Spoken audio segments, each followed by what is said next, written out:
I'm just talking about. We're trying to fucking kiss, and you guys keep coming in. Can I tell my boyfriend though sexually? Tell your boyfriend.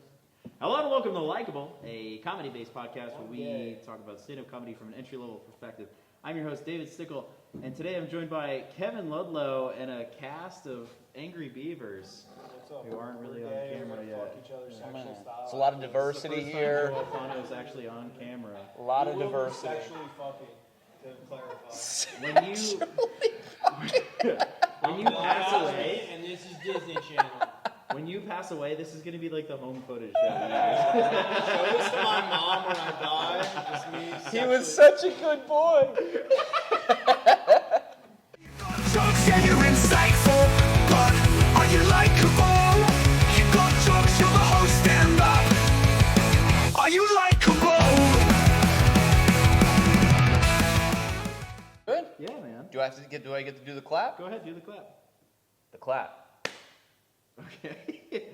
Hello and welcome to Likeable, a show where we discuss stand-up comedy from an entry-level perspective. I am your host, David Stickle. Today I'm joined by Kevin Ludlow. Yes, sir. You How's are. it going, buddy? We're here. We just did an open mic at Two Way Brewing. I thought it was very appropriate that we filmed this at Two Way Brewing Company, dude. We got the Rode set up with the Rode mics. Yeah. And we're doing this setup here. This is very exciting. This is where you and I met. This is where Probably like 2 years ago. July. Maybe a year ago. July makes it a year. Okay. Yeah. Wow. So. Our 1 year's coming up? Or no. Our 1 year it's passed. August, dickhead. And that's how I am as a husband, He dude. didn't That's get me why anything. my wife fucking hates me. All right. It's weird because I can see myself on camera and Yeah. I don't know how I feel about how I look. You don't like it? No, I never. Do you want to do a different angle? We're gonna do. I'm a good husband. You're gonna go over there. We're gonna zoom. Yeah, you are. You don't date people in business. 7,000 photos. Yeah, dude, it's cool. This is our first on the road episode. This is your first ever on the road episode? on the road episode number I one. do feel like if you're going to do an on the road episode and it's going to be with me, then it should absolutely be here at Two Way Brewing. Hell yeah, this is the place. I should probably take a photo of the room just to insert it in at some point. But Yeah. I mean, people have seen clips online, I think, of me doing stand-up here. There's dozens of people that have seen clips online of us doing That's at the park. That's not a two-way. Don't allow this man around your children. This is cool. You got him to let us stay here late after close. Yeah. Yeah, that's exciting. Yeah, I don't know. Turns out you just have to give the bartender a hand job, dude. Yeah. They let you stay as long as you want to. Hell yeah. That's awesome. Dude, so we met here. How long? Let's talk about you. Let's get you intro Jesus, for a little fucking bit. hate me so For much. those that don't know, Kevin is the host of the Two Way Open Mic. Oh. But also, Kevin is a very funny stand-up comedian, Oh. and he's been doing this for I've been doing this for like coming up on 4 years, dude. 4 years. Yeah, I Wow. should be so much, No, so dude, much you're- further along. Dude, it feels like you are just killing it lately. Thank you, man. I mean, we did a Don't Tell. I produced. You were on the Don't Tell. Yeah. By the way, that is the most bullshit production credit that I've ever had in my life. Because you guys were like, can you set us up with the venue? And I was like, yeah, absolutely. And then I just showed up and got to tell jokes. And they were like, yeah, Kevin was a co-producer. Like, I want to produce like that every single time, dude. That is not true. Like, And I set up fucking chairs and shit. You were helping me out so much. When I first started producing shows, because now you produced quite a few shows, right? Too many, yeah. Yeah. Producing is fucking hard, dude. It sucks. And when you're doing it solo, it is incredibly difficult because everything is on you, right? Ticket sales, if it goes ass up, that's on you. The lineup, if it sucks, that's on you. Hell yeah. Right? Like the flow of the show, if it sucks, that's on you. So everything is on you leading up to it, and it's very stressful. And nothing is fun about production until the night of. And if it's going well, then it's fun. I think it's fun, yeah, After. when it's going well and after. After. Yeah, After yeah, is fun. Yeah. But everything leading up to production is so not fun that it made me... I stepped back a little bit from production, dude. Ooh. I did. I didn't know that. Well, I used to do Well, bi-monthly you've shows been- at Happy Valley. Yep, you were doing the winery, though. Recently, I was doing the right? winery. So with production now, I'll do it I've made connections and friends and stuff. I'll do it if people. It sucks you can't Ladies. see yourself on the camera. Yeah, no, that's okay. It's better that I can't see myself. Yeah. If people ask me or if they're interested, 100% I'll do it. But I don't actively seek it out anymore because it's just like it's too stressful. And I always told myself, this is something that I do to enjoy it, right? Mm-hmm. And if it's ever something that I'm not enjoying anymore, then I give myself permission to walk away from it. Totally. What are you looking at? The light turned off back there. Oh, I saw it turn off. they're leaving, dude. It's just you and me now. I thought it was a ghost. Only the camera would know if we kissed.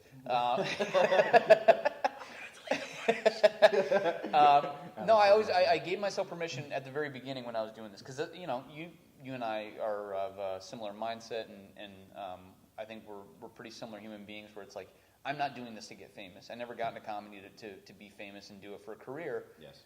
Doing it for a very different reason, and it's okay to walk away if I'm not enjoying it anymore. Mm-hmm. And the production aspect of it, I wasn't particularly enjoying, but when you're first starting off, if you want to get booked, your two options are sit there and beg like a little baby bitch to get on a show, right? Which fucking sucks. What sucks, right? You're like a little baby bitch. Put me on my show. If you think of me, if you have time. If you have time, you're fucking harassing the same people. Or you go and you be a big boy and you produce a show, right? Yeah, so you do it, and that's how, and then you start producing shows, and suddenly you're the most popular guy in the room because everybody wants to be on the show. But yeah. I think producing the show sucks less than asking to be on shows. 100%. Yeah. I wish more people understood that, You are underestimating the amount of people that are in the comedy scene that are completely incapable adults. Dude, yeah. It is like very apparent.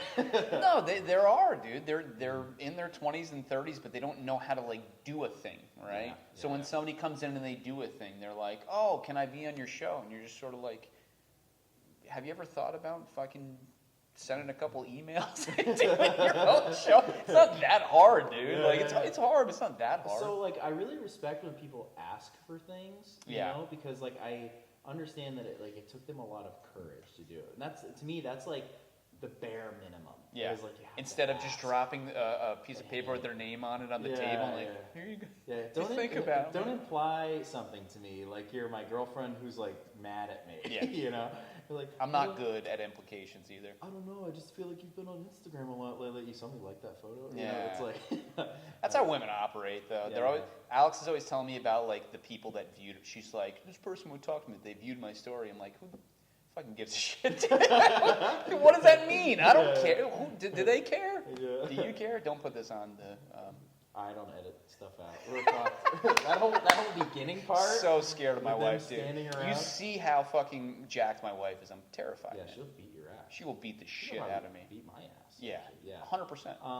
Will would love it. Will she be supportive and watch this? Oh, yeah. Yeah. Any woman that hits me is what I'm used to. Got a great relationship with your mom, dude. Yeah. She's a great lady. Yeah, no, mine too. Yeah. Will your wife watch this and be Will she supportive? listen to this? Yeah. She'll be like, yeah, I'll listen to it, and she won't listen to it. Too. Which is that's awesome. No, that's cool. Yeah. As long as she downloads it, that'll be cool. Yeah, that's all we care about. Too. Yeah, that's all I care about. Joey downloads over here. Yeah, Joey downloads. I turned into Chris DiStefano. Chrissy downloads. He was in Rhinebeck this weekend. I didn't get to see him, but everybody was telling me Are you a DiStefano fan? I am. I was. Oh, I'm sorry, Chris DiStefano. We're thinking D'Elia. I'm thinking D'Elia. Yeah, nobody's a fan. I don't. I've always fucking hated that dude. Yeah. Well, I didn't like his comedy before. Dude, I think it's easy to be like, I don't like that guy because he fucks kids. I don't like him because he fucks kids, but also I didn't like his comedy before that. Yeah. I have never seen his stand-up, and when he was getting popular, it was like one of those times where everybody's like, "You gotta watch Chris D'Elia, you gotta," and then I saw a news clip that was like, Justin Bieber's favorite stand-up. Yeah. I'm like, I'm never. You saw that one too? Yeah, dude? I was like, I'm never watching this guy. Who sits there and they're like, well, if Justin Bieber likes him, he's good enough for me, and they go and they fucking watch the. I will say, I was a Jesselnick fan. And I then still like Jesselnick. I heard that Kanye loved Jesselnick, and I'm Yeah. like, I have to see this new hour. Yeah. Like, what did Kanye Yeah. see? Well, So- Kanye West is, I think he's extremely talented and creative when it comes to music. I don't think he's a very smart man. And I think Jesselnick, Makes good points. okay,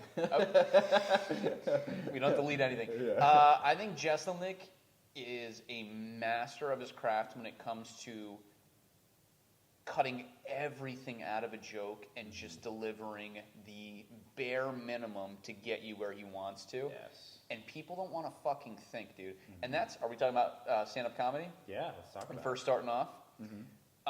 I've met some really brilliant writers, right, that are just starting off, and they'll start off and they'll write these incredible jokes, right?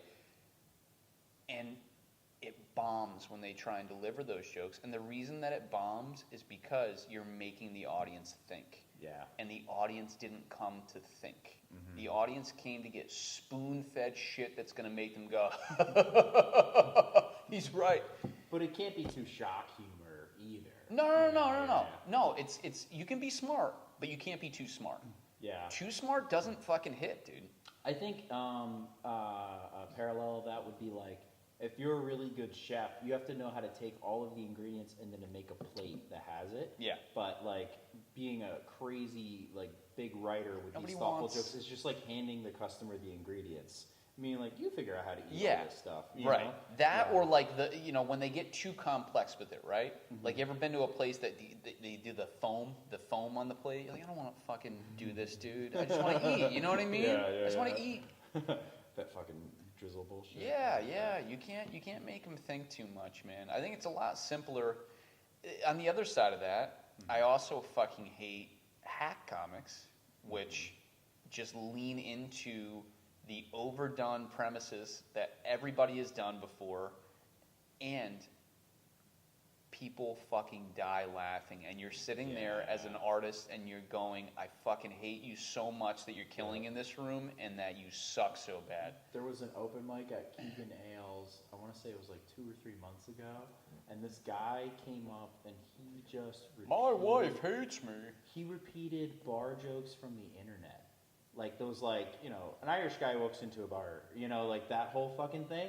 And he was killing. Was he killing? He fucking killed. Murdered. And mind you, all the actual comics Yeah. like went up there and just had a hard time. Yeah.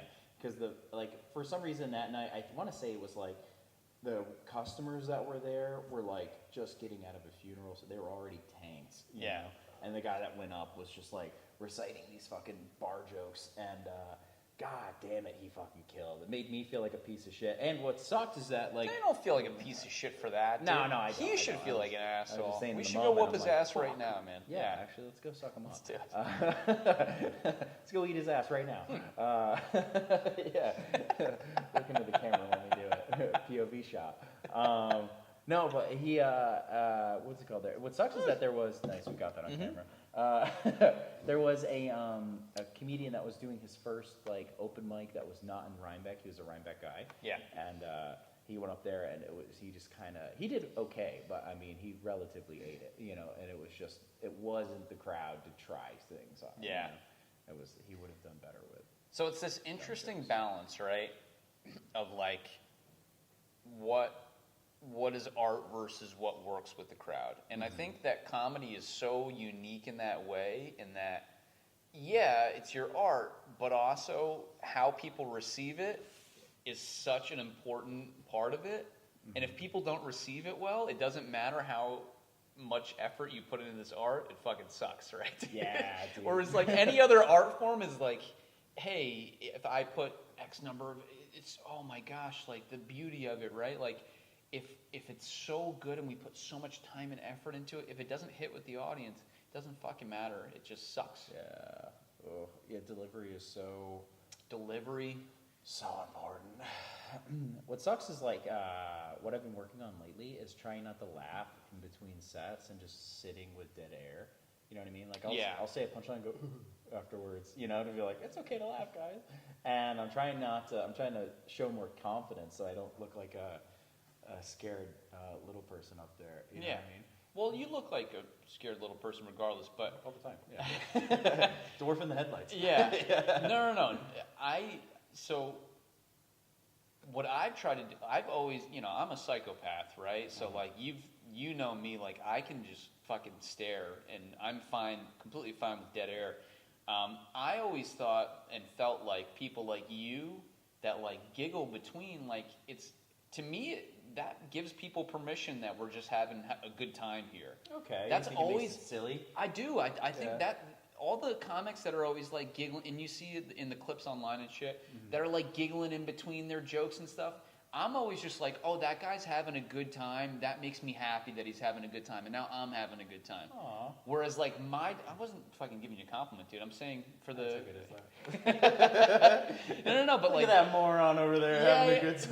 No. But you do. You always do have. You're like a jolly guy, right? Thank you. You're like a smiley, happy, and people like that, man. People like your delivery. I've struggled with that shit, dude. It's taken me years to like be lighter in my delivery because when I first started comedy, dude, my first ever set that I did was 5 minutes. It was word for word what I wrote down. It was word for word what I wrote down. Dude, I wasn't even having a good time though. Mm-hmm. Oh, you were just so. I worried about saying the memorized script. everything. It was a Yeah. script. I wasn't having a good time. I wasn't present. So like, I think it's nice when people see that you're present there too, right? And it feels more genuine when you're laughing. But I always feel like it's not genuine because you've fucking said this joke So many times. So many 1,000 times, and it's not funny to you anymore. But I, it's funny when the people laugh. My first open mic set, I was at Laugh It Up when they had like an open mic in like the basement of Mahoney's. Your first open mic was at Laugh It Up? That was they used to do open mics there. Okay. I remember them. Huh? I remember. Oh yeah. So I never went. But. My first one was one of those, and it was I had the whole thing memorized. I still had my phone. I'm like going through it, but I'm like I've got it pretty much down. But I'm using my phone to like keep the bullet points, and I riffed once during this first set, and I was very proud of that. Yeah. Oh no! You was good? Because I made a Kane and Undertaker reference about having that's trust what I was issues gonna add. because I watched Kane betray the Undertaker Yeah. like 50 times. And I had Jesse Gambino like near the front, and he laughed. But I mean, seeing an obese guy with fucking dirt bike gloves on Dude. and a backwards hat, I'm like, of course. And like in the middle of it, I'm like, I knew you would laugh at that. But, Hand up. hand Can up. I have no, I just want to ask a question. Oh, okay. What's up? Can you believe Jesse Gambino is a real human being? Isn't that wild? Dude, he came to the first time I ever met him, he came to this he had a baseball bat in his hands with his baseball gloves as he was telling the set. Really? Yeah, and I'm like, what is Was this it fat relevant? fucking idiot? No, it wasn't relevant at all. He didn't even tell jokes. He just went up and was like, my family's in the mafia. And I'm like, oh, you must be the fucking idiot son that nobody pays attention to, dude. God, I you hope- embarrassed your family. What are you doing here, dude? I hope he's still alive. I swear to God, I hope he's still alive. I would feel so bad if he was dead right now. Oh my God. He almost fought like 2 different comics that came here. Really? Yeah. But you know, like the dudes that are overly confident that they would like whoop your ass. Those are always the dudes that are so scared to get into a fight because Yeah. they're little bitches. Yeah. So they're just like little dogs, right? You remember that time here when that guy came and he was saying, When I kicked them out. yeah, Yeah. he was like talking shit to somebody in the front row. Yeah. Jordan, I think, right? Yeah, and Jordan was gonna Yeah, fight yeah, him. they both got up and puffed chest. Yeah. And I was like, I was waiting for something to happen, but I think Aunt Smash and Michael are mad at me that I didn't like get up right away. No, And I wanna you say- were all the way over there. I think. Yeah, but Michael was like ready to go, and this is before Michael had a big opportunity, so Michael should have sat down. But Aunt Smash was like, "Bro, why did you gotta get up? You're a big guy." I was like, I don't know. I feel like one Take punch would have been okay. Life advice from Aunt Smash. He does listen. Get well soon, buddy. He'll probably be walking. by Oh, the time this Aunt comes Smash out. is one of my favorite people in the world. I I love love. Aunt He has a giant heart. It's not because of the visceral fat. Needs He is. to be. No, Aunt Smash really does have a giant heart, and I love him so much. And I think he's misunderstood. I do think he's misunderstood, dude. If you're listening to Ant Smash, I think you're a lovely human being. I think you're misunderstood. It's like that is a Shrek thing to be. He is, dude. The only communication that I have with him outside of the mics is all he'll do is just send me Shrek reels or anything related to Shrek on Instagram. I sent him the Shrek truck, the Shrek, available on Facebook Marketplace. Yeah. Did he distribute that to other people? Did you get that sent to you? I don't know if I got the Shrek. Oh, man. He's in deep, dude. He's in deep in the. I didn't know there was an Instagram algorithm that was just Shrek, but Tailored to him. yeah. Do you think? Do I think? Do you think he jerks off to a lot of Shrek Oh, fuck yeah. 100%. If I've looked it up, he's looked it up. Yeah. Yeah. You've looked it up? Yeah, dude, I'm curious to see what it looks like. Okay. You know what I mean? Like, Is it like you can't tell me you haven't just looked at shit. No. You haven't? All right, hold on. Let's backtrack here. Okay. Things that I'm like, oh, that seems hot, right? Of course, I'm curious and I'll look it up. Mm-hmm. I've never sat there and been like, oh, Shrek having sex in the swamp seems hot and looked it up, dude. We're miscommunicating here. Okay. I'm not looking it up because it seems hot. Okay. I'm looking it up because I want Because to you're know what curious it about looks it. like. Okay, no, Yeah, then yeah. I don't do that. There is a whole. I don't do that. That grosses me out. A whole section of comedy stuff on Pornhub. I don't know if you know that. There's comedy? There's like bloopers. Some people put stand up in there. Yeah. Yeah. That makes sense. It's hilarious. I mean. No, I don't like. The guy with the pizza, he's like, "Oh, I got a pizza, dude. Yeah. Suck my dick," and then she'll like eat the pizza while holding his dick, but she's not sucking his dick. It's like a very. It's kind of weird. Heartfelt. I'm Yeah. old-fashioned, dude. I'm old-fashioned. I just fucking jerk off and then I'm ashamed. Yeah, I still do that. I'm just like, why do I like the pizza jerk off video? I close it and I jerk hope off nobody ever finds out. All right. It's a good time. Yeah. All right, so you've been doing comedy for 4 years, okay? Well, we're doing this. Well, I'm gonna somewhat lead this thing. Yeah. You got questions written down? No, I just look at you can see. I just write like topics. Okay, You know what I yeah, mean? yeah. And we'll go through that. Okay, cool. That's really how it is. Don't show it to the camera. What? Don't show it to the camera. They'll know. They mustn't ever know. Okay. Oh, snap. Here we are.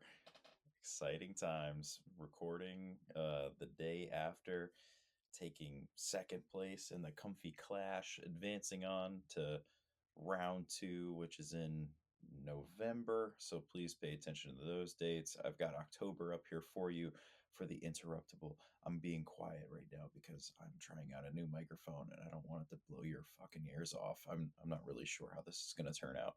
But 10-9, I'm at Keegan Ailes with some great comedians. And that's going to be an awesome Thursday night show. The next night on Friday, I'm at Laugh It Up with Jason McLaren, my guy, the Fresh Prince of the Hudson Valley on 10-11. We're at Sloop Brewing. Jason McLaren's on that one too because he's a freaking beast, and so is Dr. Anna Lepoli. She's amazing. So please come check out that show. Tickets are available in the Instagram bio for all of those shows. On 10/18, I'm in the Catskill Comedy Festival, and that's going to be awesome with Dan Madonia. He's a beast. 10/18 again later that day, doing a Don't Tell comedy, and I'm not sure if I'm allowed to tell you where it is yet, so I'm not going to say, but the headliner is pretty radical. That's all I'm going to say. And then 10/24, doing a Croak show with Dan Madonia again. I don't know if I just blew your fucking ears off. And then on 10/25, the following night, I'm in Pine Island, New York, with Mr. Jacob, Monty Mason, John Leary, Alex Collar, Dave Bailey, Mike Saltz, Mr. David Beckles Jr., the man of a million voices himself. And I was just on their Velvet Sugar podcast, which, if I did my calculations correctly, should be out today. I will be posting that all over Instagram and all of that wonderful stuff. I do want to say thank you guys for listening as much as you have. We are at about like a 6-month mark of this show. So I don't know, something special is coming around the corner. I'm working on it. Papa's working. Okay. Papa's putting something together. And, if you're listening, type in Papa's working into the comments of a post. That way I know you heard this. And Papa's working. Papa's working code. You know, stupid. Comment below or something. I don't know. Thank you for listening. You guys need a life. 9. Oh, so, shit. So I have to stop and restart. Good so catch. it's actually easier to upload. I'm Okay. just watching. I thought we were going to have to wear headphones at first. And I never... So I've done like a podcast with headphones on before, and I never feel natural, like I'm having a natural conversation. I'm always just like, yeah, I'm having a good time over here. Like fucking radio, dude. You ever watch that? You're like the brother from There's Something About Mary. Fucking man, you can't just be regular with headphones on. You're fucking stupid. I'm having a good time like comedy. It's it helps me focus. We use them in the studio because there's so much noise happening all the time. Like I think I've said this on the podcast before, but like there's a creaky door that is in the shop, and I'll like listen to the podcast to like edit it, and then I'll hear the creaky door in the shop in my headphones. But I'll be working at my job, and I'll hear that, and then I'll like look to see if the front door of the bar opened. Yeah. And I'm like, God damn it, every time. Gets you every time? Yeah, it gets me every time. But it doesn't distract me when I'm in the studio. Okay. Which is, but here, we're the only ones we can do. We're the only ones here, whatever dude. we want. Nobody would ever know. We can film it. No one would ever know. Especially your wife. Just throwing that out there. I'm doing Trump hands a lot for this.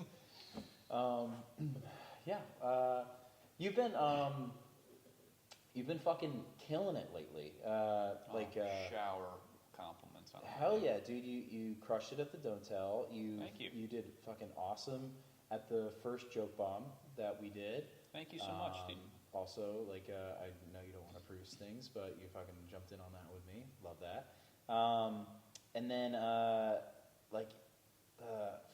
the Jason McLaren show that you did. Yeah. Hudson Valley Showcase. That's fun, man. Dude, your delivery where you're just like staring at the crowd, like we talked about this a little bit earlier, but where you're just like comfortable staring at people, dude. Yeah. That was so perfect for that like set, that lineup, like that room. Like you fucking, I talked to Jason afterwards. He's like, I was a little nervous to follow Kevin after that. Really? Yeah, dude, you fucking killed, man. Thank you, yeah. dude. Thank you. I felt really good after that one. Dude, you have good and you have bad sets, but like I think anything that you can do to make yourself feel more comfortable, and like what you were talking about, like being comfortable in the silence, that's something that took a long time for me.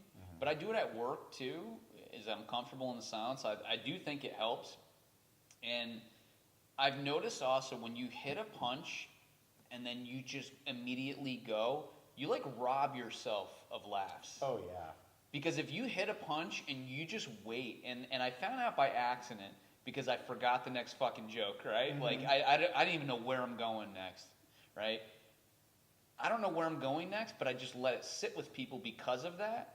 And people start laughing, and then more people start laughing, and you're like, oh shit, like, that's kind of a little cheat code there, right? Like, let it sit with them. Let it sit with them. And it makes you look more confident, I feel, because even though you might be nervous because you just forgot what you were going to say. Yeah. I think I had one of my better sets that laughed it up because Cal threw me up like 5 minutes before the show. Yeah. And I think I did. It was crazy. Dude, I love Cal so much. Cal is such a chaotic producer when it comes to day of the show. Where I'm just, Alex is like, well, are you hosting tonight? I'm like, I have no idea. She's like, how much time are you doing? I'm like, I have no fucking idea. Yeah. I've gotten better about asking him things Yeah. ahead of time. Like he put me on on the way here, he texted me about a showcase. Yeah. And I'm like, I knew to ask how much time because I knew he'd say host or whatever. Yeah. But yeah, at this thing, he had like 5 minutes to put me on. He called me. He's like, Madonia can't make it. I need you to go on. I'm like, okay. So I had a beer, and like I would just take a sip of the beer because I had the notes on my phone. Yeah. I didn't prepare, So Yeah. and that gave the room time to laugh. And I was like, all right, this That is was cool. good, But right? I think I appeared more confident because I was. The trick is to just become an alcoholic. I think. That's how do you? Yeah. No, it is. When I first started doing comedy, I used to have to get like pretty buzzed to go on stage where I was comfortable. And now I'm to the point where like I enjoy having a drink before I go up, but I don't need it. But it's for your rhythm. It's for your pace, right? Like, because when you're nervous when you go up there, it fucks your entire pace up. Because you just end up speeding up, and it's not like fun for anybody. Is everything Yeah. for a lot of that shit. Yeah, but like if you're just like blowing through fucking jokes. I have, man. Same. Have you same, ever had a fucking rapid fire set Yeah. and nothing's hitting and Yep. you're just like, I can't wait to get out of here and go home. This 10-minute set is officially 6.5 Yeah, because man. you're not laughing Yeah. and I am uncomfortable. Yeah. So I'm just hoping this one works. Nope. All right, this one. Yeah. It's like when a kid is like, he's got like an uncle or something over, and they're like, just like, look at these toys, and they just keep taking a new toy Yeah. out of the toy box, I and don't I'm give just a like, shit, wow, man. okay, Yeah. and just like doesn't give Especially a fuck. you don't have any kids. You don't give a shit about your nieces and nephews. Not Like at you all. do, you Yeah. love them and you don't want them to be hurt or die.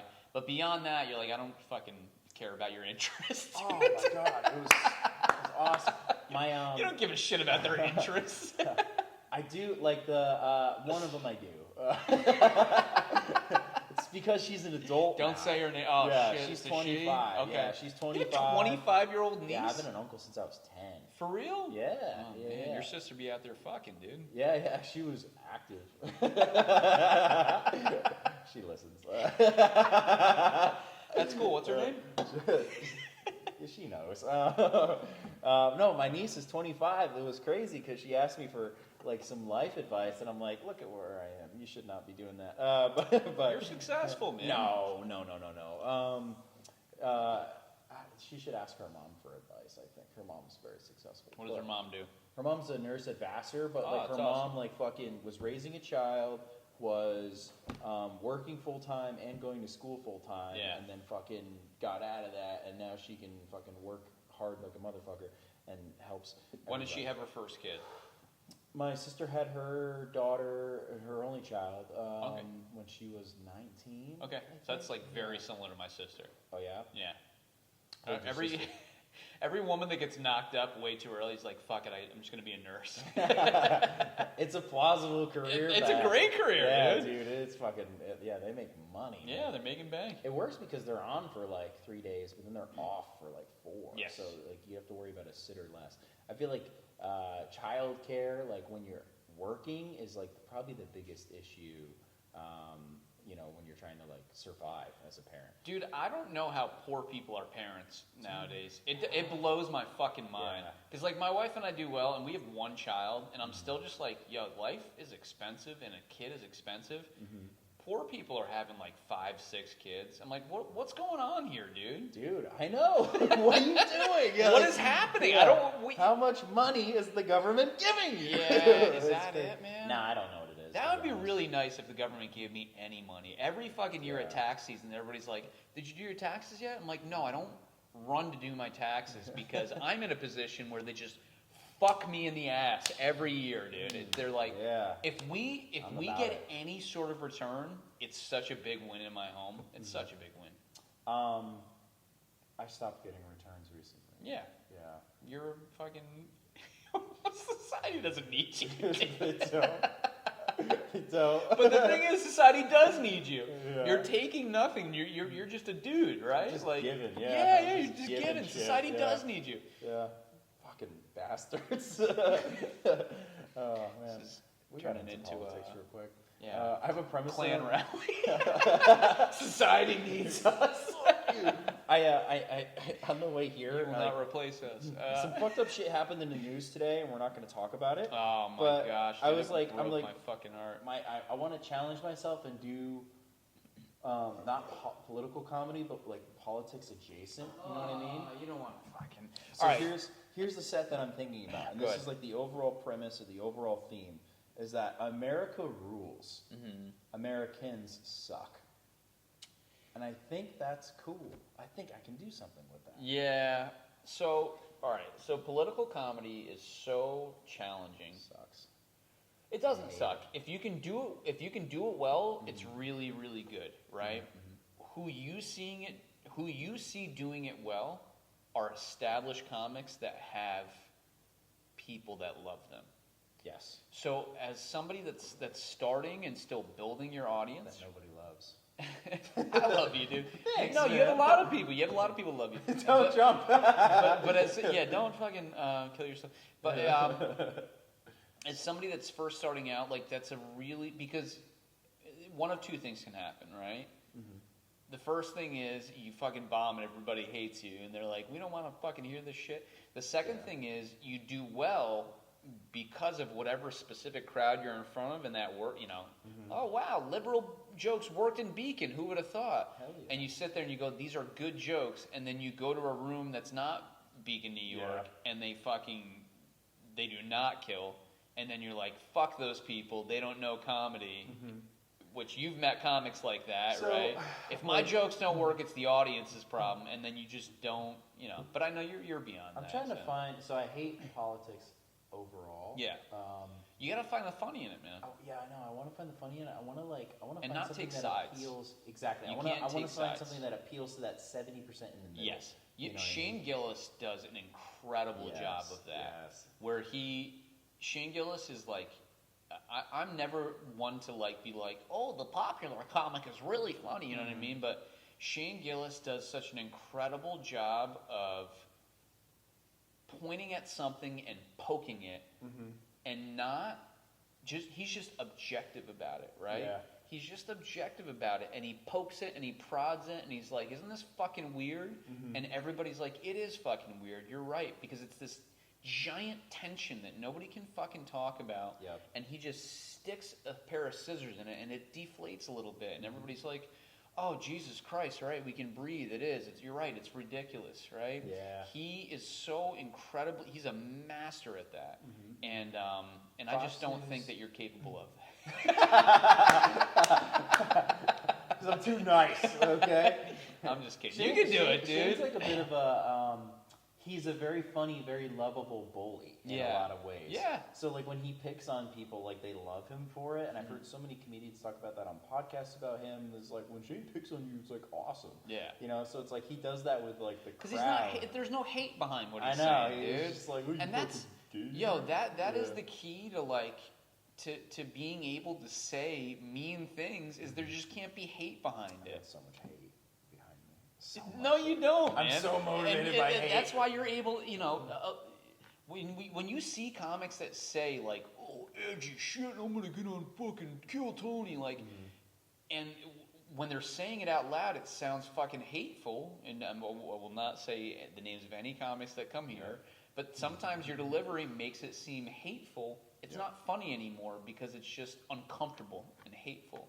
Speaking of which, did you ever have to talk to a comedian about some of the jokes that they've said here? Do you not want to talk about that? I'll fucking talk about that, We don't dude. need to say names, but walk us through a scenario in which that might happen. Is this one of your written down points? No, it's just it's something not. I thought of. We don't have to talk about it. No, we can talk. I don't give a shit, dude. I don't Pivot. give a shit. We're up. Okay. All right. So, doing this, right? Yeah. I think that I've proven that I'm here to like A, get stage time, and B, to help people and develop people and give them feedback and advice, right? Like, you've seen that, dude. I've experienced it. Like after a certain point in time, you like walk over and you're like, "Hey, man, you've improved on X, Y, and Z. Yeah. So proud of seeing how far you've come." Yeah. Blah, blah, blah. It's good. You need a good supportive environment, man, because the field in general is not good and supportive. There's a lot of people here that, not here in this room, there's a lot of people in the comedy scene, and not just, it's everywhere, that are incredibly selfish, and they get into it because I want to be famous. I want to be the next whoever the fuck it is, right? Yeah. It's like, okay, dude, chances are that's probably not going to happen, but that's good. But like that doesn't mean that you have to fucking burn bridges behind you and fuck people and steal jokes and fuck you. You know what I mean? Like you can still help people, and I think that's why people gravitate towards you is because you're a friendly, helpful, like neighborhood Spider-Man, kind person, dude. Huh? Friendly neighborhood Spider-Man. Yeah. I will say you're that, too fucking fat to be Spider-Man. Yeah. Tarantula man. Just smashing through windows. Jesus Christ! Holy fuck! Is everybody okay? Is that an octopus?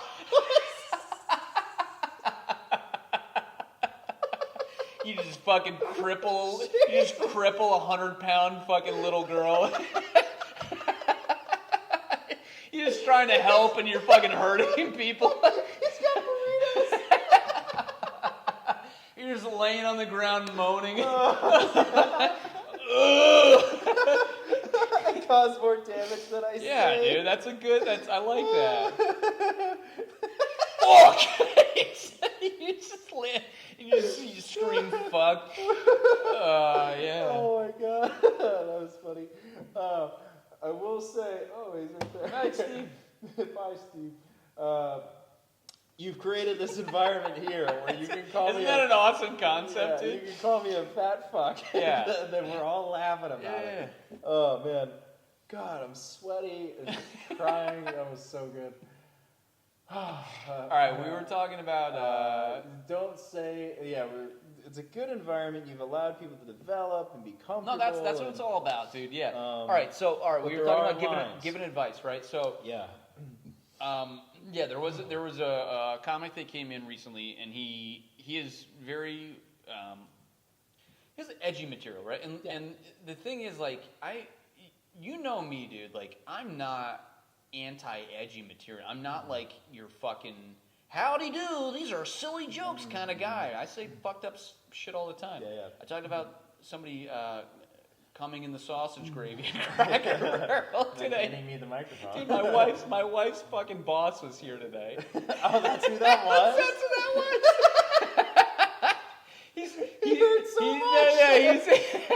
He's here and he's staying in Fishkill, and he was like, "Oh, is your husband? Does he have his open mic tonight?" She's like, "Yeah, it's over there."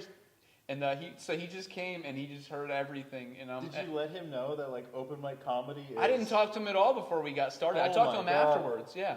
Yeah, that's She's an good, experience. dude. Yeah, she's really good at her job, so she won't get fired. Okay, good. He's like, I don't know. But like, all right, going back to it, right? Like, I think it's good for people to get the real experience. Mm-hmm. I have nothing against edgy comedy, right? I do think that that Kill Tony fucked a lot of young comics' brains up. That they think that like, oh, that's what works, and it's like it's really not what works. Like that's what works for that room, which is one room in Austin, Texas, where people are trying to say the darkest, most offensive shit possible. But also in 99% of rooms that doesn't work, and people are uncomfortable, and people are not going to put you on their show, right? But here's the thing: you can do dark comedy, and I fucking love dark comedy. But with dark comedy, you have to earn it from the audience. You have to earn the right to be able to tell fucked up jokes, right? Mm-hmm. So you have to go up and you have to let them know, and I feel like I've said this to a million people lately, but like, but it's true, and I believe it. When you go up, you have to let the audience know that this is everything that I'm about to tell you is not real. It's not my real opinion or the way that I actually feel. These are not things that I've done. Mm-hmm. This is a silly, stupid world, and here we are, and we're going to laugh together, and I'm going to say fucked up things. And are you guys cool to go on that journey? Okay, cool. Now I'm going to say the most fucked up things that you've ever heard in your life. Mm-hmm. But you need to earn that permission to do that. If you just go up and start saying those things, you're a monster, dude. Yeah. You're a fucking monster. They're fucking idiots. They don't get it. They don't get it. Like You're they talking don't know about, you. He's talking about fucking kids. You know what I mean? Like Is that's that really one of the jokes recently? objective. He has like 4 pedophile jokes, dude. Oh, I didn't see Objectively, that's not funny. If I you think set he's got a good point. yeah, sure. Yeah, some of them are cute, but Yeah, the kids.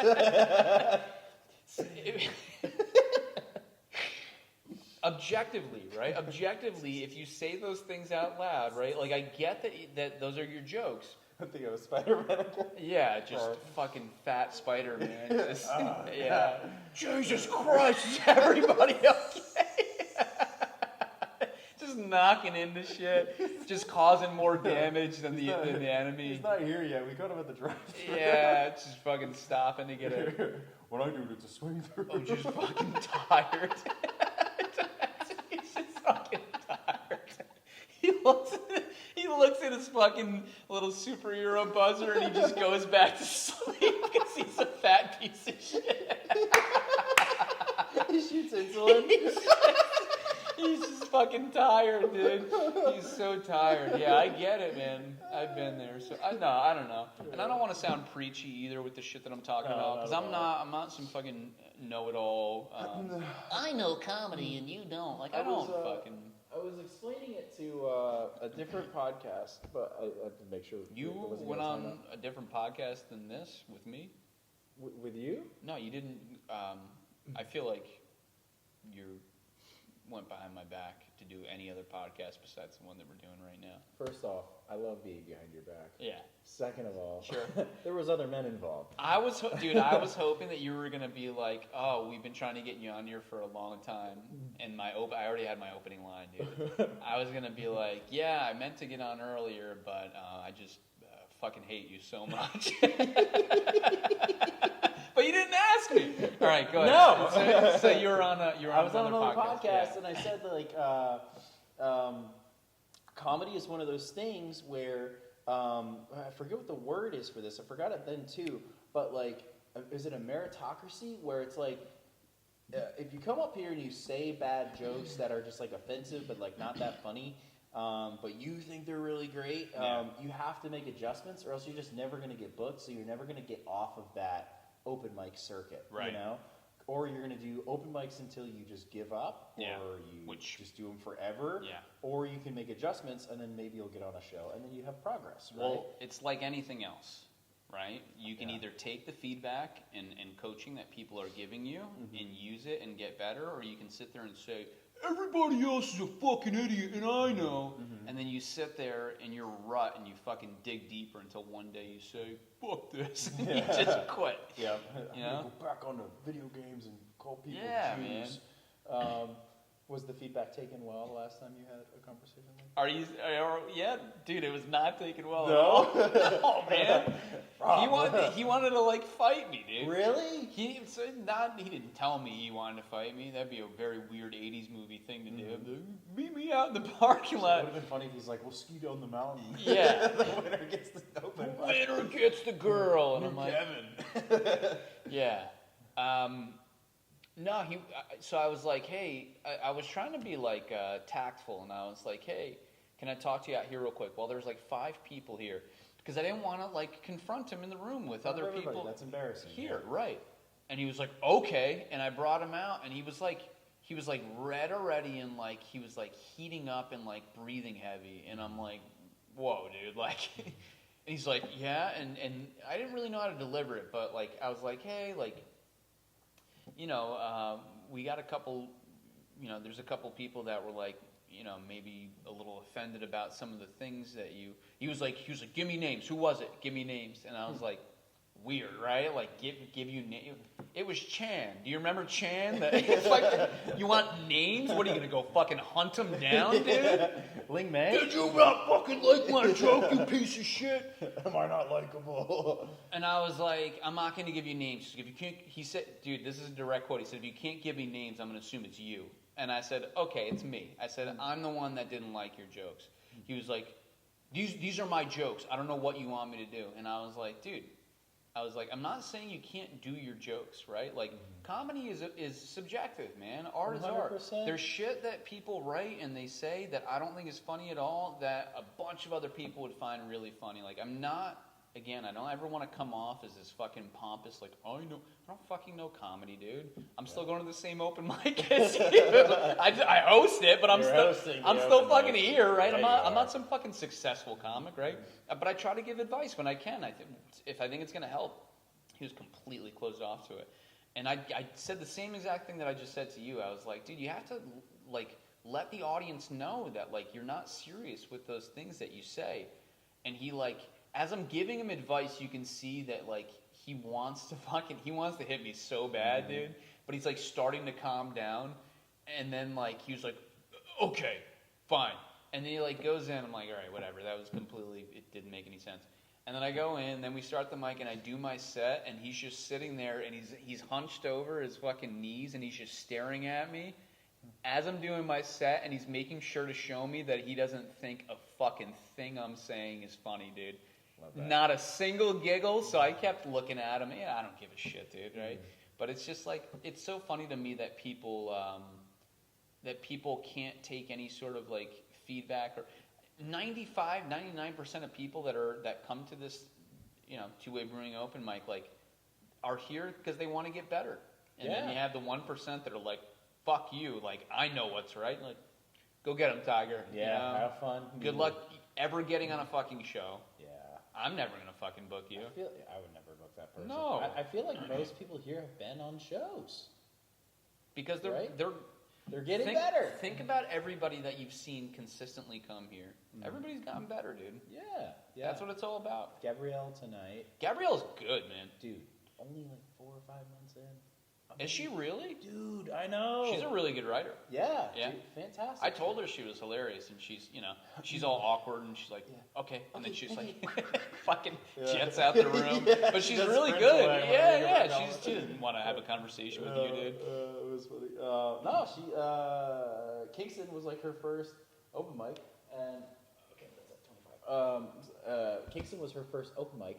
That was earlier this year, and she was good for that one. And then I found out that was her first one, and I was like, damn, kid, that was pretty good. And then just seeing her like subtly get better and better, and like past like couple of weeks, she's been working on like eye contact, and that's made a huge difference in her stand. Like tonight, she was like engaging with people. That was cool. Not just looking down at the floor. Yeah, or staring up at the ceiling. Yeah. So much. Yeah. That was it was really cool to see. That's like one of the cooler parts about coming to this mic is seeing that kind of growth. Some people just fucking get it though, dude. Like that's not a person that I give or anybody gave any feedback to. I think she's just like, there's certain people that are so just naturally talented and they get it, that they come in and they like just tear it up, and you're like, oh shit. But then you get to see who's lazy and who's not lazy. Because the people that come in and they tear it up, like the two things, good? All right. Love that 30-minute timer. And we're back. The two things that happen are either they're like, oh, I'm good, I don't have to put in the work, and then they fucking suck because they continue to do the same jokes that they did however many months ago, or they like dig in and they become really good. But I didn't fucking come in with like, I didn't know what I was doing, right? Like my first set fucking sucked, but you get better. When I started, I thought I had to come up with like a new 5 minutes every week. Like that was tough. It's very tough, man. I still try, and I know that you do too, I try to write something new for every mic, because that forces you to write. It forces you to write something that you think might be funny every week, and I think that's so important, man. Yeah, I think so. And, people have droughts that where they don't write anything for a while, or if they have shows coming up, they just want to practice old sets or whatever. Yeah. Like, that makes sense too. But, for a while, I was just like, God, I have to fucking bring the heat like every week. Because, back when I started, it was like Michael was here, Rodney was here, like, black guys. Funny black guys. Funny black Those guys. are the only two, dude. Yeah, but like Joe Sherman was coming up with Rodney this was, stuff all the dude, time. Rodney like fucking quit comedy. He's a brilliant comic. Amazing, yeah. I messaged him a couple of months back. I feel confident he's not going to listen to this podcast. He's like, oh, another white boy podcast. You're talking about me, man. Yeah. Shut up. But shout out to Rodney. Dude, I loved Rodney, and I thought he had so much potential, and I was like putting him on every show that I could, because I was like, this dude is punching way above his weight. And then he just like went radio silent, didn't want to do it anymore. You can't force somebody to do it, but man, how fucking talented that dude is. Dude, so good. I mean, Michael sent me a clip like a year ago of him, and it was a YouTube video of him doing a show, and it was like 10 years old at that point. He's been doing it for a minute. His delivery is ridiculous, dude. Like, I could write the best joke in the world. I get so jealous of people that are good at delivery, because, like, I'm not good. I have to work at being good at delivery. The writing isn't, like, the writing's not fantastic. unbelievable. No, it's how it's said. Yeah, it's how it's said. Yeah, which he I'm so says jealous shit. of. He says shit that if I said it, everybody would be like, well, he says the N-word a lot, Nah. so. Yeah. I say it at home. Yeah. It's funny. Cut that. Yeah. Nope. What's it called? I was at a show at Laugh It Up. He was featuring, and he was hitting the room so hard and so fast that he had to stop because there was an old Italian man just like literally clutching his chest and like near the front row. Like he was kind of falling like. And Rodney's like, I think he's down over there, man. And like everybody came up, they're like, holy shit. Oh, goddamn, he's dying. Oh man, black man killing a white man. This is crazy, man. These Italians and shit. But yeah, he was so good, so good. I know. I remember at one point telling Cal, I was like, he was like, oh, he asked me, he's like, who are some good comics I should put on the show? I was like, dude, Rodney is the best fucking comic that nobody knows about yet. Mm-hmm. I was like, he's the best comic in the Hudson Valley that nobody knows. I was like, book him on everything. Mm-hmm. And then he booked him on like 2 shows, and then he just went radio silent. You can't force people to do it, dude. Nope. I still will say though, when I first saw both of them at the same time, I did feel like Michael would ultimately be more successful. Well, Michael, I think, And I only takes mentioned it's a craft, it's an art for Yeah. Michael. Where I think, and not to take anything, Ronnie's process, Ronnie I know wrote a lot, but I think Michael is much more of a writer, and Michael's delivery is very strong. And we're not comparing them because they're the two black Yeah. guys that were here. It's Yeah. just because Michael compares himself to Rodney so much. Yeah. PSA, just because, right, David? They're the We same- should cut all this out. We should cut this out. It'll last like 10 minutes. God damn. No, but yeah, I do feel like Michael is like. There wasn't enough room for 2 black comics. Now we don't have any. What did you do? This mic sucks, dude. What are you doing? There's no black people here anymore. Yeah. We got Danny. We don't even know The his name. flavor's gone. The flavor's Yeah. gone. Yeah, Danny's the Fucking- only one that can say the N All word. these damn white bread. Well, why does he get to say it? But Yeah, I don't get that. No. no, we're not going to talk about it. We're not talking about What's the that. deal with Dominicans? Yeah, what's the deal? This is a racist podcast. Fuck. I got an email from somebody. Not today. another one. Email from somebody today saying they wanted to come on because it's like inclusive. It is, dude. I will put everybody on. I think being truly inclusive is making fun of everybody, and like, I don't know, dude. You're the same as me, where it's just like, it's only when you're thinking too much about it that you're weird. You know what I mean? Like, just fucking chill out. you Yeah, know? I probably shouldn't think about it that as much as I do. You do look like a You racist cop. can't even say that. You can't even say that. I look like a racist. You look like a racist. You're wearing a shirt that's a mock-up Marlboro shirt. I'm wearing a Champion hoodie right now. Shout out Terry's Barbecue. Hell yeah, All Terry's right. Barbecue. Well, geez, what's like your goal? I know you have. This isn't like your main source of income. I know. Yeah. Everything like that, but like in a fantasy world, that can become reality. Ooh. What is like what's Threesome. something? In comedy, what's threesome? He answered every question like that. Actually. Yeah. We're gonna edit a lot of it out, but he said it 16 Just times. my wife and a big booty Latina. All right. Hell yeah. Yeah. Nice. Yep. Any other questions? Is Alex Italian? No. What is she? She's German. That makes sense. Yeah. It's interesting. I thought she was Greek when I first met her. I thought she was like Italian or Latino. Don't think about my wife like that, dude. I'm profiling people constantly. Sorry about it. But in a perfect world, right? Or well, go ahead. No, I mean, if your comedy dreams come true, like, Yeah. what do you see happening? Oh man, that's a good question. I never really thought about What would make you like happy. happy in comedy? Well, I or- wouldn't ever want to be like a road comic, right? Okay. Because that would just be, I would be away from my family too much, and I wouldn't want to do that. That's a hard life, dude. It is. And like, I love my family, dude. I love being home so much. I love my family. I travel a lot for work. You know that. Like, it's already too much on me. So that's how I know that like I wouldn't. That's what you have to do if you want to be a professional comic. You need to be on the road like 90% of the year, dude. Yeah, that's if what you want to make money any is. sort of money.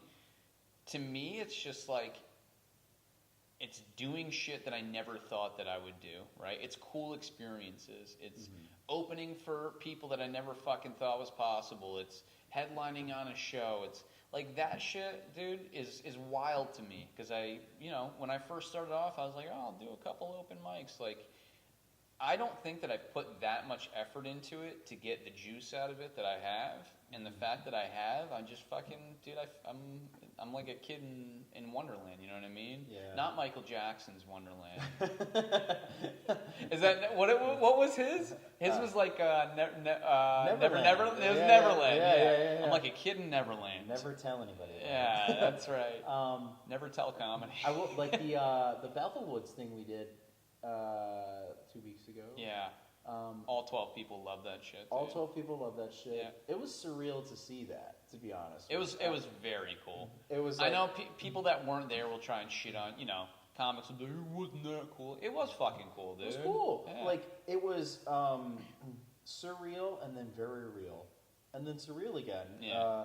But, like, I've been saying this to all the bar customers, like, all week long, but, like, getting a fucking badge to walk wherever you wanted to It's cool. on a campus like that. Yeah, you had big dick parking, dude. That was Dude, cool. oh, that was sick. Dude, where did you park? Did you park over I there? just parked in the regular. No way. I was in the poor people lot, dude. Really? You parked? You didn't go to I the didn't gate know, too? man. I didn't fucking know. I texted you gate I too. know that you texted me to gate too. I don't fucking read your text, dude. Oh. So I parked. Mostly big text. Yeah, no, I parked where the poor's parked, and then I came up, and by the time I saw Cal, he was like, "Oh, you can park down there." And I looked, and I was like, "It's too much walking. I'm not going to do it." So then, Rough. but then I would have. I should have. Dude, I drove through the sidewalks that all the vendors were on. That's cool. Without any customers. Did you beep at them?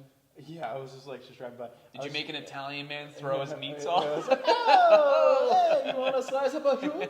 I was like, "Too thin, too thin." But yeah, that was cool. The little badge thing was cool, Yeah. and like. The reality of the show was that there was 12 people there, and we were talking to an empty football field. It doesn't bother with your me family. anymore, yeah. No, it was that. The cool part about that was the hang behind the stage. Yeah, Like, that was cool. fun, man. Yeah, It's those like, and the first ever city show that I did, there was 3 people in the room, dude. Mm-hmm. But like, you get to a point. I've been doing it for a long enough time now, where it's like, it's not about like, it wasn't a packed room. I don't give a shit if it was a packed room. The mentality is, if you're going up to have a good time, then you're gonna have a good time, and then the 2.5 people that are there are gonna have a good time, right? Hell yeah. Midget. Hell But if you go up and like, fuck this room, there's only 2 people, you're going to have a bad time, and those people are going to have a bad time. And then what did you gain from having a bad time by going up to a room of 3 people and having a bad time, right?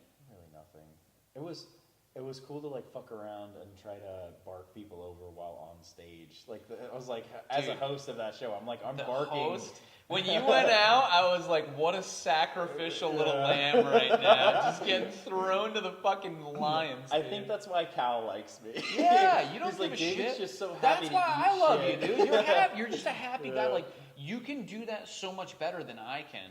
To just go out and be like, hey, how you doing over there? Yeah. Like, I'm not, you're a nice person. I'm not as nice of a human being as you are. I'm not. I would just start yelling at people. I'd be like, fuck this guy, you know? He thinks he's better than He's trying to crowd work. Kevin Ludlow comedy, yeah. Trying to crowd work somebody's uncle. Like Yeah. that was fun. What was cool is the parking thing. After that, Yeah. it got surreal again because there's 6,000 people trying to leave at the same time.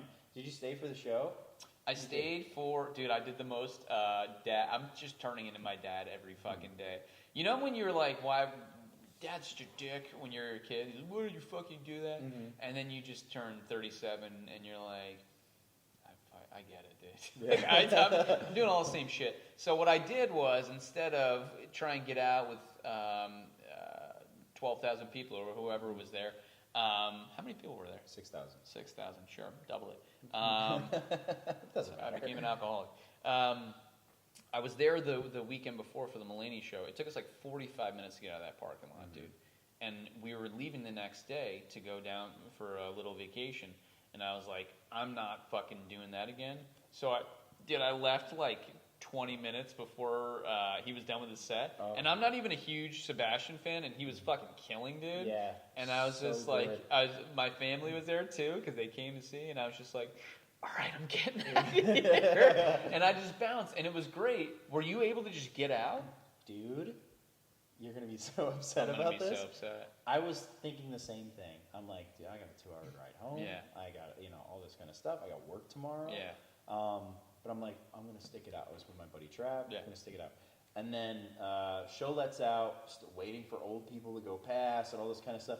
And we're leaving, and there's just these streams of people just going Yeah. towards the long walk around the football field that we performed in front of, and then to get out. And I can see the Jeep from where I'm parked, Okay. or from where I'm standing. And I go up, and this woman's like, "Oh, you can't go that way." And I'm like, "Badge." And she's like, "Okay." And I'm like, "There's my car." And she's like, "All right." So got in the car, literally like, Travis was like, "I think you could just go that way." And I U-turned, and I was on the main road in 30 seconds. For real? I fucked up, dude. I was out of there before anybody got to their car. Like, I I might have fucked been out of up. there before you got to your car. You probably It did, was dude. Crazy. Yeah.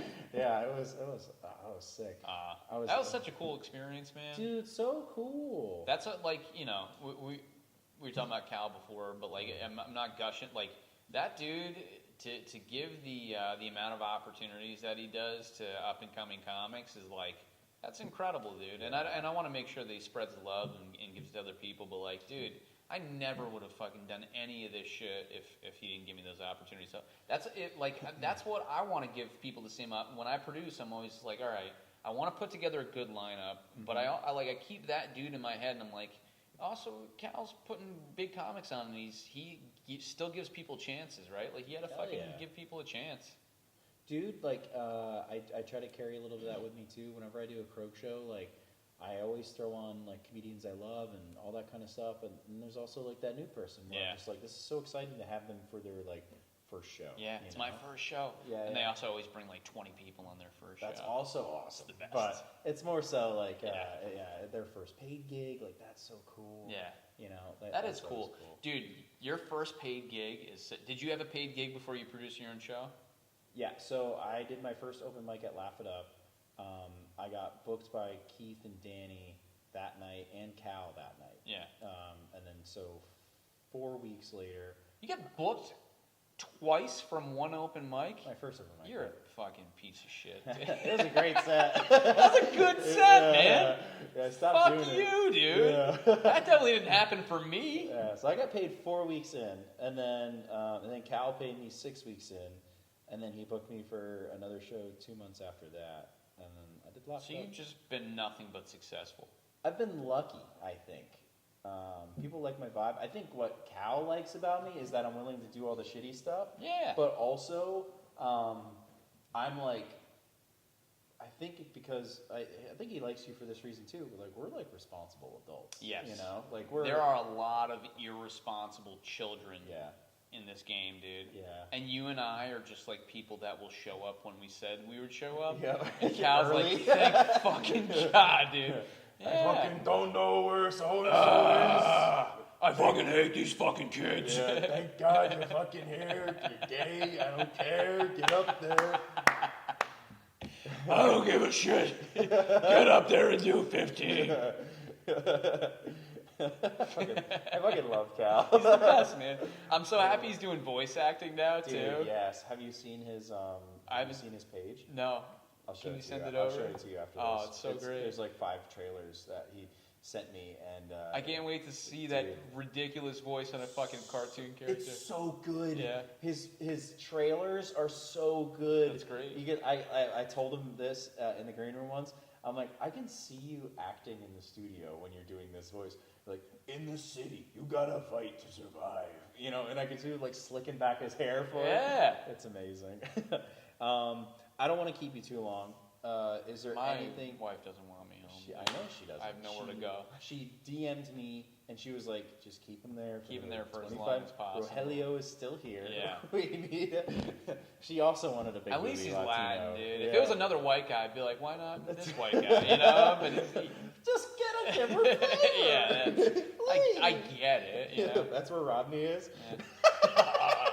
God damn it! I'm like, oh, why doesn't Rodney show up to the mic anymore? every week. I'm busy every Wednesday from 7 to 8:30. I'm fucking this white woman, man. Oh god, that was fun. Oh, we shouldn't laugh so hard about that. All right. God, I hope this audio picks up any of this. Oh god. Do you have anything you want to say before we wrap this up here? Nah, man. We got some shows coming up, right? That we're doing together. Yeah, we got the Juice Bomb. Yeah. It's a joke bomb, like Juice Bomb. Joke Check those Bomb. out. Tickets are available. When's that one? When's the September one? September 19th. Okay. And then we're figuring out October, Yeah. which we were supposed to talk about. We didn't talk about. Oh, that's all right. We'll talk about it. We we'll can figure do it that out. week. Yeah, they're curious. And then they've been great to work with. Dude, shout out to. Can I shout out? Yeah. All right. Shout out to Sloop Brewing Company. Shout out. Um, They are. Those people have been the most amazing venue that I've ever worked with, and I've worked with some pretty awesome 100%. fucking venue people, but like Happy Valley, they've been amazing. Fucking John Barber at shout out Two Way Brewing. John Barber at Two Way Brewing is the absolute fucking man, and was like, yeah, sure, you can record a podcast when I'm not here in lockup when I'm gone. Like, John's the man. John lets us do our thing back here. Two Way Brewing's the shit. Come down here. They're making great beer. They bend over backwards at Sloop when we do a show, which is pretty amazing. For sure. Moving tables, feeding us, ticket sales. Yeah, it's pretty everything awesome. through them. Yeah. Awesome. Yeah. Love it so much. So shout out to Sloop Brewing Co. But also shout out to Two Way. We should have a logo here. I'll edit it in. I don't know. You how can to do feel all the jokes that bombed fucking in the paint, dude. God, Oh, this is like a boy. really anti-Semitic section. Yeah, Oh, no. God. Where's the Rodney section? Yeah, there's no Rodney bombs.